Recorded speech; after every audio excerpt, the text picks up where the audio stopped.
दिल्ली के कथित शराब घोटाले से जुड़े मनी लॉन्ड्रिंग मामले में ईडी ने बीते गुरुवार मुख्यमंत्री अरविंद केजरीवाल को गिरफ्तार किया और शुक्रवार को पीएमएलए कोर्ट में पेश किया और 10 दिनों की रिमांड की मांग की।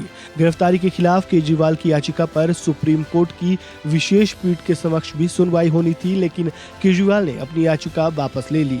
ईडी ने कोर्ट में 28 पन्नों की दलील पेश की। तो चलिए जानते हैं कि कोर्ट रूम में केजरीवाल की रिमांड याचिका पर सुनवाई के दौरान क्या क्या हुआ। ईडी ने दलील दी कि हमारी रिमांड याचिका में पूरे केस का बैकग्राउंड है, जिसका जवाब में सिंघवी ने कहा कि पूरी रिमांड में ईडी ने सिर्फ कॉपी पेस्ट किया है।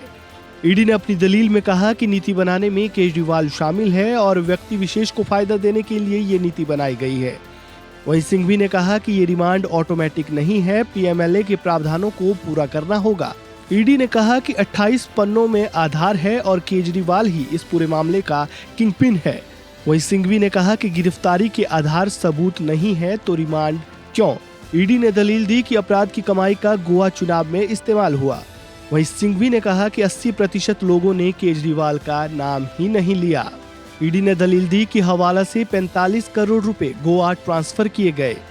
वहीं सिंघवी ने जवाब देते हुए कहा कि अरविंद केजरीवाल के पास कुछ भी नहीं मिला और किसी भी गलत काम का कोई सबूत नहीं मिला। वहीं दिल्ली के मुख्यमंत्री अरविंद केजरीवाल की गिरफ्तारी के खिलाफ विपक्ष भी एकजुट हो गया है। इंडिया गठबंधन के नेताओं ने शुक्रवार को दिल्ली में चुनाव आयोग के तीनों आयुक्तों से मुलाकात की। केजरीवाल की गिरफ्तारी से नाराज विपक्ष नेताओं ने आयोग से हस्तक्षेप करने की मांग की। अभिषेक मनु सिंघवी ने इसकी जानकारी दी। क्या कुछ कहा वो सुनिए। आप देख रहे हैं कि कितनी विभिन्न पार्टियों द्वारा ये डेलीगेशन गया है चुनाव आयोग। करीब सभी विपक्ष की पार्टियां यहां पर हैं। मैं नाम नहीं लूंगा, आप चेहरे देख रहे हैं। गौर करने वाली बात यह है कि ये आयोजन कल लेट रात्रि को हुआ है, लेट, क्योंकि आप जानते हैं जिस प्रकार का गैरकानूनी एक्शन लिया गया है वो भी लेट रात को लिया गया था। इतने अल्प समय में हमारे सभी कॉलीग्स ने, कई लोग दिल्ली से बाहर से भी आए हैं, कुछ एक दो लोग पहुंच नहीं पाए, लेकिन करीब विपक्ष के हर रंग की पार्टी यहां पर उपस्थित है और मैं समझता हूं सब एकजुट होकर इस मामले में गए हैं। हमने चुनाव आयोग के साथ विस्तृत रूप से वार्तालाप किया। हम सब अंदर थे।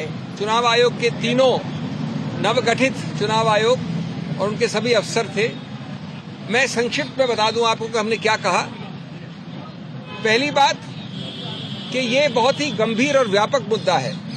ये सिर्फ एक व्यक्ति या व्यक्ति विशेष या पार्टी विशेष का मुद्दा नहीं है। ये मुद्दा व्यापक इसलिए है क्योंकि ये सीधा संबंध रखता है भारत के संविधान के मूल ढांचे से, जिसको आप बेसिक स्ट्रक्चर कहते हैं। जैसा कि आप जानते हैं, मूल ढांचे का जो पूरा कानून है वो ये कहता है, बहुत अनूठी बात है भारत के बारे में, कि अगर कोई भी संवैधानिक संशोधन